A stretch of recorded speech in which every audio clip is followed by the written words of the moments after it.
নমস্কার বন্ধুরা, বেঙ্গলি কিচেনের সকল বন্ধুকে স্বাগত। আশা রাখি সকলে খুব ভালো আছো। আজকে পালং শাকের একটা দারুণ রেসিপি শেয়ার করব, যেটা যেমন হেলদি আর তেমনই টেস্টি বটে। গরম গরম ভাত, রুটি দুর্দান্ত লাগে খেতে। তো চলো এই হেলদি রেসিপিটা তোমাদের সঙ্গে শেয়ার করা যাক। এখানে দেখো, লম্বা লম্বা পালং শাক নিয়েছি। শাকটাকে খুব ভালো করে ধুয়ে নিয়েছিলাম, তারপর ছোট ছোট করে কেটে আমি আরও দুবার ধুয়ে নিয়েছি। এখানে দেখো, একটু থোড় নিয়েছি। থোড়টাকে লবণ দিয়ে ভালো করে চটকে নেব, মানে যেমন হাতে প্রেস করে করে পুরো থোড়ের রসটা বের করে নেয় রান্নার জন্য, ঠিক সেরকমভাবে তৈরি করে নিলাম থোড়টাকে। এখানে দেখো, তোমাদের খুশি মতো সবজি অ্যাড করতে পারো। আমি আলু দিয়েছি, পেঁপে দিয়েছি, গাজর দিয়েছি, কুমড়ো, বিনস দিয়েছি। সমস্ত সবজিগুলোকে ছোট ছোট করে কেটে নিয়েছি।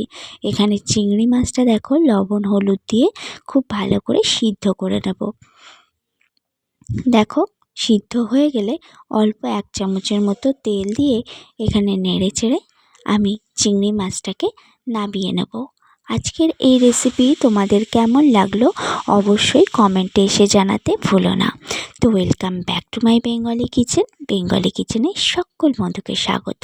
পুরনো বন্ধুদের অনেক অনেক ধন্যবাদ যারা আমার ভিডিও দেখছো, আর নতুন বন্ধুদের সাদরে আমন্ত্রণ। দেখো, এখানে সাদা তেল দিয়ে দিলাম, দিয়ে এর মধ্যে দিয়েছি 5 ফোড়ন। অবশ্যই 5 ফোড়নটা দিতে হবে। আর একটা ছোট কাঁচা লঙ্কা ফোড়নে দিয়েছি। ফোড়নটা ভাজা হয়ে গেলে এর মধ্যে 2-4টে রসুনকে আমি থেঁতো করে দিয়ে দিয়েছি। রসুনটাকে একটু ভেজে নিতে হবে। রসুনটা ভাজা হয়ে গেলে এখানে একটা পেঁয়াজ আমি ছোট ছোট করে কেটে তেলের মধ্যে দিয়ে দিয়েছি। এই রেসিপিটা আমরা শীতকালে পালং শাকের নানান রকম রেসিপি খেয়ে থাকি। পোস্ত পালং খাই, নিরামিষভাবে বড়ি দিয়ে পালং খেয়ে থাকি, মাছের মুড়ো দিয়ে পালং খেয়ে থাকি। আজকে আমি বানালাম চিংড়ি মাছ দিয়ে পালং শাকের রেসিপি। অসাধারণ হয় খেতে, অবশ্যই একবার বানিয়ে খাও, ভীষণ ভালো লাগবে। দেখো, পেঁয়াজটা ভাজা হয়ে গেলে আমি থোড়গুলোকে দিয়েও একটু নেড়েচেড়ে ভেজে নিয়েছি। তারপর এখানে থোড়টা ভাজা হয়ে গেলে সবজিগুলোকে দিয়েছি। সবজিগুলোকে দিয়ে অল্প একটু লবণ দিয়ে আমি সবজিগুলোকেও ভেজে নেব। খুব লালচে করে ভাজার কোনো দরকার নেই, মোটামুটি একটু সাঁতলে নিলেই হবে। দেখো, মোটামুটি যখন ভাজা হয়ে যাবে আমি এখানে পরিমাণ মতো হলুদ, পরিমাণ মতো লবণ আর দিয়েছি একটু জিরে গুঁড়ো দিয়ে আবারও কিছুক্ষণ একটু ভেজে নিতে হবে সব মশলার সাথে, যাতে সবজিগুলো মিশে যায় সেরকমভাবে একটু নেড়েচেড়ে মিশিয়ে নিতে হবে। তারপর কিছুক্ষণের জন্য একটু ঢাকা দিতে হবে, যাতে সবজিগুলো একটু অল্প নরম হয়ে যায়। তো দেখো, ঢাকা খুলে নিয়ে আমি এখানে আবারও সবজিগুলোকে একটু নেড়েচেড়ে মিশিয়ে নিচ্ছি। মোটামুটি নেড়েচেড়ে মিশিয়ে নেওয়া হয়ে গেলে এখানে কেটে রাখা পালং শাকটা দিয়ে দিলাম। কেটে রাখা পালং শাকটা দিয়েও আমি নেড়েচেড়ে ঢাকা দিয়ে দেবো। এখানে জল প্রায় না দিলেও হয়, কিন্তু আমি অল্প জল দেবো, যেহেতু চিংড়ি মাছ আছে, সবজিগুলো আছে, তার জন্যই। এটা নিরামিষভাবে বানাতে গেলে কিন্তু এর মধ্যে জল না অ্যাড করলেও হতো। দেখো, সমস্ত সবজির সাথে পালং শাকটা খুব ভালোভাবে আমি মিশিয়ে নিচ্ছি। মেশানো হয়ে গেলে এখানে আরও একটা কাঁচা লঙ্কা আমি অ্যাড করলাম। তোমরা যেমন ঝাল পছন্দ করো অবশ্যই সেরকম ঝাল দেবে। তারপরে খুব সুন্দর করে দেখো, আবারও আমি পালং শাক, চিংড়ি মাছ সবজিগুলোকে মিশিয়ে নিয়ে এবার অল্প সামান্য একটু গরম জল এখানে অ্যাড করেছি।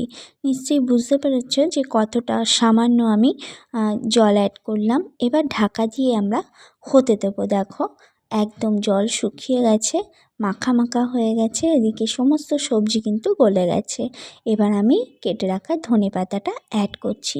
একবার এই পালং শাকের মধ্যে ধনেপাতা অ্যাড করে খেয়ে দেখো, এর টেস্ট কিন্তু একদম অন্যরকম হয়। দেখো, আমি আবারও একটু অল্প করে লবণ দিয়ে দিলাম, আমার মনে হয়েছিল লবণটা কম। আর এখানে দিয়েছি স্বাদ অনুযায়ী চিনি। অবশ্যই কিন্তু মিষ্টিটা ব্যবহার করতে হবে, যেহেতু শাক। আর যারা মিষ্টিটা একেবারেই অ্যাভয়েড করতে চাও, কোনো অসুবিধে নেই, অ্যাভয়েড করতে পারো। তো দেখো, নেড়ে চেড়ে মিশিয়ে নিয়ে মিষ্টিটা দেওয়ার পরে আবার একটু জল ছেড়ে দিয়েছে, তো আবার একটু মিশিয়ে নিচ্ছি। ভীষণ হেলদি একটা রেসিপি, যেহেতু সব রকম সবজি আছে আর অনেকেই সবজি খেতে চায় না, যেহেতু চিংড়ি মাছ এর স্বাদ একদমই অন্যরকম, তাই সকলে কিন্তু খুব ভালোভাবে এই সবজিটা খেয়ে নেবে। তো চলো আজকে এই অবধি, দেখা হবে নেক্সট ভিডিওতে। সকলে খুব ভালো থেকো, সুস্থ থেকো, আর অবশ্যই করে কিন্তু ভিডিওটা শেয়ার করো, লাইক করো, সাবস্ক্রাইব করে পাশে থেকো।